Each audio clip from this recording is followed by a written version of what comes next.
Bon, maintenant il y a un risque. C'est que quand tu dis la vérité à tes enfants sur la réalité, tu peux développer en eux une psychose. Ils vont peut-être voir le mal partout, et vont peut-être faire des amalgames. Ils vont peut-être détester les gens. C'est ça le danger, n'est-ce pas? Rejeter la société. Donc c'est comment on fait l'équilibre? Regardez ce qu'a dit Jacob à Joseph. Donc tes frères peuvent comploter contre toi, ils te jalousent. Mais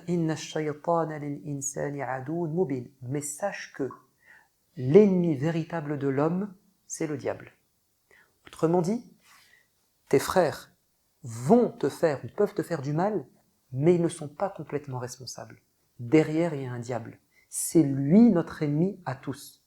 Si tu dois avoir de la haine, de la colère envers quelqu'un, c'est bien contre lui, pas contre tes frères. Donc, on dresse un constat, les gens peuvent faire du mal, mais on ne condamne pas les gens. Et on ne diabolise pas les gens. Il n'y a qu'un diable, c'est lui-même, c'est le diable.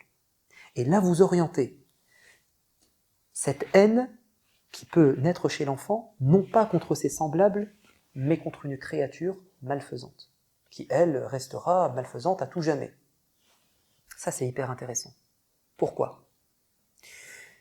Parce que Joseph, quand il va grandir, alors évidemment, vous connaissez l'histoire, ses frères vont comploter contre lui, ils vont le jeter dans le puits, au départ, ils voulaient le tuer, finalement, ils vont dire non, jetons-le dans le puits, peut-être que quelqu'un le récupérera. Et puis Joseph, vous connaissez un peu la suite, hein, il se retrouve en Égypte, et puis il y a des épreuves dans sa vie, il grandit, et il devient un jour ministre, intendant ou gérant des ressources du sous-sol ou des richesses de l'Égypte. Et là, ses frères viennent de Palestine en Égypte, parce que c'était la famine. Et il retrouve ses frères, n'est-ce pas? Et vous savez qu'à la fin, il pardonne à ses frères. Il se réconcilie avec eux.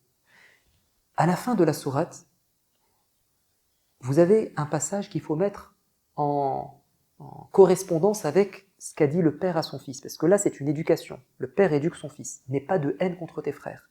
Le responsable du mal, c'est le diable à l'origine. Qu'est-ce que va dire Joseph à la fin de la sourate? Il va dire « Waqad ahsana bi » mon Seigneur a été bon envers moi. Lorsqu'il vous a ramené de la campagne vers la ville, ici en Égypte, vous et papa, maman, et qu'il m'a sorti de prison, après que le diable ait créé un conflit entre mes frères et moi. Min ba'di an nazara ash-shaytanu bayni wa bayna ikhwati. Il a rejeté la faute sur qui? Non pas sur ses frères, mais sur le diable. Donc, le père a réussi son éducation. Il a fait de Joseph un homme de paix, un homme au courant du mal, mais un homme de paix. Et c'est comme ça qu'on doit faire avec nos enfants.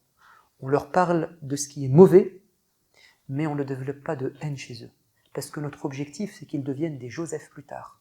C'est-à-dire que malgré le mal qu'ils subiront dans leur vie, et ils en subiront, c'est évident, on est sur Terre pour être testés. Peut-être qu'ils vivront dans une société dans 15-20 ans qui les rejettera. Peut-être que, comme Joseph, on va les stigmatiser pour leur vertu, comme Joseph a été stigmatisé et accusé pour sa vertu. Peut-être qu'on fera pression sur eux pour qu'ils cèdent à leurs principes, comme les femmes du banquet ont fait pression sur Joseph pour qu'il cède. Peut-être qu'ils passeront des épreuves, comme Joseph est entré en prison alors qu'il était innocent. Mais regardez, malgré tout le mal qu'a subi Joseph, il sort de prison et il n'a aucune haine contre la société, parce qu'il a été bien éduqué par son père. N'importe quel psychologue ou psychiatre, vous lui donnez pas l'éducation qu'a reçue Joseph. Vous lui racontez la vie de Joseph à partir du moment où ses frères le jettent dans le puits. Jusqu'au moment où il sort de prison, la personne qui étudie le parcours de ce jeune, qui a été coupé de sa famille, qui a été martyrisé, qui a été rejeté dans la société, qui a été accusé, qu'est-ce qu'il va vous dire? Il va vous dire, ça va être un danger pour la société. Il va sortir de prison, il va être le pire des radicalisés. Il va poser des bombes. Ça va être un terroriste.